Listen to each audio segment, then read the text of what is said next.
আল্লাহ। আপু, ভালো আছো তুমি? কেমন আছো?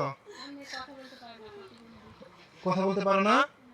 না, কথা এই ইফতারির টাইমে আপনি শুধুমাত্র লাউ পাতা খাইতেছেন, কেউ আপনাদেরকে দেয় না? আল্লাহ আমার সেই তৌফিক দেয় নাই যে আমি মাছ গোস্ত বাচ্চাদের খাওয়াবো বা নিজে খাবো, এই জন্য লাউ পাতা সিদ্ধ করে আল্লাহ যেরকম ভাবে চালায় সেরকম ভাবে চলছি আর কি। ঈদের ভিতরে ওদেরকে কিছু করে দিয়েছেন? না, ওদের মধ্যে ওদের কোনো জামা কাপড় বা কিছুই করা হয় না, পেটে ভাতই জোগাতে পারছি না, জামা কাপড় কি করে বসাবো বলেন। আপনারা থাকেন কোথায়? হ্যাঁ, আমার থাকার মতন কোনো ঘর বাড়ি নাই। থাকার মতো ঘর নাই? না, তো কই থাকেন আপনারা? ওই যে কুড়ে ঘরে এটার মধ্যে থাকি। এই ভাঙা ঘরে? হ্যাঁ। কি বলেন, দেখি একটু, দেখি তো আপনাদের ঘরটা। ওনাদের ঘর যেটা একটু দেখি, কি একটা অবস্থা, দেখি আপনি যান। একদমই খারাপ অবস্থা দেখেন ওনাদের ঘরের। একটু দেখা অন্তর।